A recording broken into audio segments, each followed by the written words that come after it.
मेरा एक दृष्टिकोण है। पहले बार ऐसा हुआ कि किसान आंदोलन में ये जाति के ऊपर उठा। पहले भी जितने बड़े आप किसान नेता हुए अभी तक कोई नहीं हुआ। परिस्थितियां हैं, आपकी हिम्मत है, जो भी रहा। टिकैत जी भी नहीं थे, उत्तर प्रदेश, पश्चिमी उत्तर प्रदेश के, आप देश की बड़ी आवाज़, बड़े नेता। उस समय हम खुद इसका चश्मदीद गवाह हैं कि लगता था कि ज़्यादातर तो जाट समाज के लोग ही आते थे और अक्सर आते वही थे। लेकिन इसने अब भी सबको समाहित कर लिया। तो मैं इस बात से एग्री करता हूँ कि इसमें जाति का मुद्दा नहीं है, जाति ऐसा कोई चीज़ नहीं है। लेकिन भारत जातियों का देश है, इतना मानना पड़ेगा। और चुनाव में जाति ही देखा जाता। अभी बंगाल में मतुआ और दलित का उन्होंने एक तोड़ निकाल लिया, बीजेपी ने निकाल लिया, उससे उनकी लीड बन गई। जबकि बंगाल में जाना जाता था कि ये वामपंथी लोग हैं और यहाँ पर कम्युनिस्टों का आंदोलन है, जात पात नहीं है, लेकिन वहाँ से भी निकाल लिया। मैं काफ़ी दिनों से, अब अक्सर मिलते नहीं, 2-4 बार 6 बार मुलाकात हुई। बाकी मैं जाता हूँ, चला आता हूँ, अक्सर यहीं जाता हूँ क्योंकि यूपी वाले ज़्यादातर यहीं आते हैं। और हम भी 2-3 महीने से 4 महीने से थोड़ा सा योगदान देने की कोशिश कर रहे हैं। फिर आपसे ही बात हुई, मैं संयुक्त किसान मोर्चा के कार्यालय में गया, दर्शन पाल जी और तमाम गुरनाम सिंह जी सबसे बातचीत हुई। उनका एक चीज़ आपको ऑफिशियली अगर आप ले सकेंगे तो ये हमारे लिए बड़ा मतलब आसान हो जाएगा।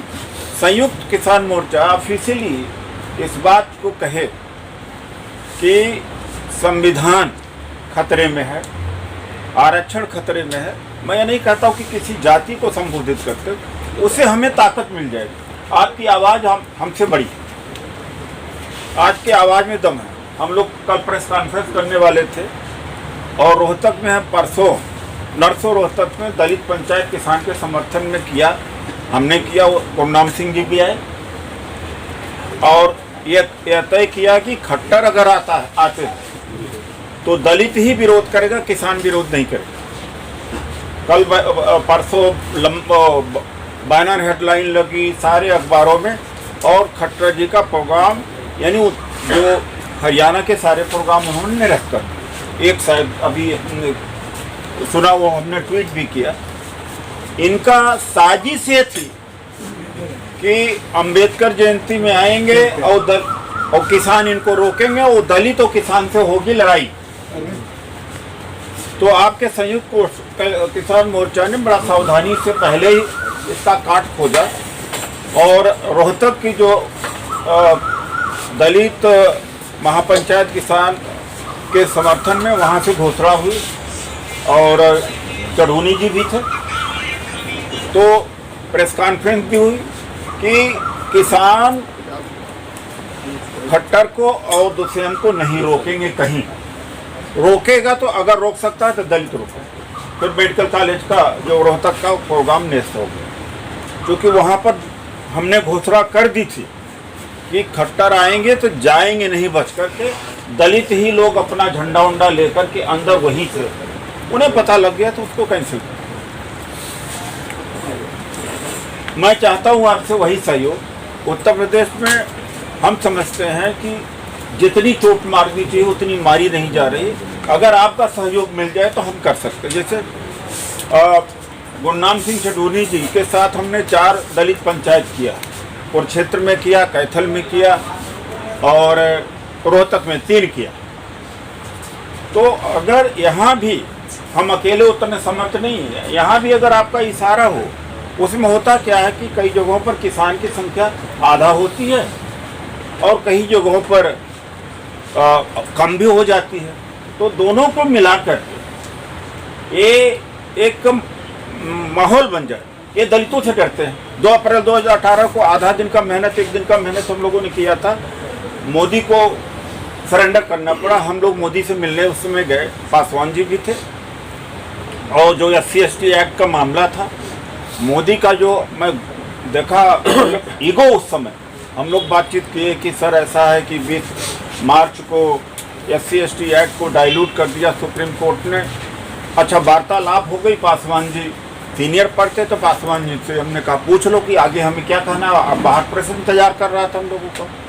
मोदी ने कहा कुछ नहीं कहने की जरूरत है बस। उसके बाद में 6-7 दिन के बाद जब 2 अप्रैल को जगह जगह पर भारत बंद हो गया, धड़ाधड़ इन्होंने 2 अमेंडमेंट किए थे, एक ही बार सरेंडर किया। तो मैं बार बार आग्रह करता हूँ कि आप भी मतलब इशारा करें। हम उत्तर प्रदेश में घुसना चाहते हैं, क्योंकि उत्तर प्रदेश में मेरा उतना जनाधार नहीं है। वो परिस्थिति आप जानते हैं, लोग हैं, लेकिन वो लोग वहाँ भी संतुष्ट नहीं है, वोट के यहाँ खड़ा होना चाहते हैं। कांग्रेस के कार्यकर्ताओं में भी दम उतना नहीं है। मैं किसके सहारे करूँ? हरियाणा में कर लेता हूँ या और जगहों पर, वहाँ सपोर्ट मिल जा रहा है। आपका भी सपोर्ट चाहिए। अगर ये मिल गया, पूरा देश का दलित खड़ा हो गया, आज ये बुद्धिजीवी लोग हैं, इनकी भी बड़ी मारक क्षमता है, तो इनको तो मानना पड़ेगा। और मैं आपको बता रहा हूँ कि आप ये एहसान कर रहे हैं दलितों के ऊपर। हम आपका कोई एहसान नहीं कर रहे हैं। इस देश में किसान आंदोलन ही एक ऐसी ताकत है जो इस संविधान को बचा सकती है, वरना ये संविधान बड़ी जल्दी जा रही है। ये आप, क्योंकि इसलिए मैं कह रहा हूँ कि ये संविधान किसानों दलितों के जीवन का हिस्सा है, औरों का हो या ना हो। ये तुरंत घबरा जाते हैं कि बाबा साहब का संविधान उसके लिए, उसके प्रति बहुत ही ज़्यादा असुरक्षित हैं, सेंटिमेंटल लगाव है। इसलिए इनके नर्म को टच किया जाना चाहिए। उत्तर प्रदेश जैसे राज्य में किया जाना चाहिए। अगर वहाँ कर दिया 2022 के चुनाव में, तो हालत इनकी बहुत ज़्यादा खराब हो जाएगी। कल का अंबेडकर जयंती 11 बजे, वहाँ पर आप सब लोग आइएगा। हालांकि जिस लेवल की तैयारी, मैं बहुत बड़ी लेवल की तैयारी चाहता था, वो नहीं हो पाई। आपके से 15 दिन पहले हमने आप ही सहमति लिया कि किया जाएगा। उन्होंने कहा करो, और बीच में ऐसा हुआ कि वो तालमेल उतना नहीं हो पाया, लेकिन होगा कल। दूसरा, वहाँ एक दलित पंडाल हमने बुद्धिजीवियों का, दिल्ली के बुद्धिजीवियों का, दलितों का एक वहाँ पर हमने बना लिया है। और वहाँ पर आप लोग भी आकर के बैठिए और वहाँ से मैसेज देने का कोशिश करिए। ये हमारी लड़ाई लड़ रहे हैं, ये हमारे ऊपर एहसान कर रहे हैं। बस सच बता रहा हूँ, एहसान कर रहे हैं, और कोई बचा नहीं पाएगा। संविधान को बचाने की क्षमता इस समय किसी के पास नहीं है। इनकी सीटें थोड़ा सा और बढ़ गई, और जैसे ही राज्यसभा में इनकी मेजोरिटी हुई, अब देखना इनके रंग अब तुरंत देखने वाले जब ही तो लगे हुए हैं बंगाल में। हम तो इनको अंदर से जानते हैं इन चीज़ों को। तो मैं यही आपसे कहूँगा कि यही एक ताकत है जो बाबा साहब के संविधान को बचा सकता है। और ये परंपरा निभाने के लिए जयंतियाँ पूरे देश में मनाई जा रही हैं। ये डॉक्टर रतन लाल जी खूब इस मामले में इनको झाड़ते हैं, लेकिन सुधरते नहीं है लोग। परंपरा मना रहे हैं। हम कहा रणभूमि में आओ, वहाँ पर गाजीपुर बॉर्डर पर आओ, सिंगू बॉर्डर पर जाओ, और यहाँ पर जाओ।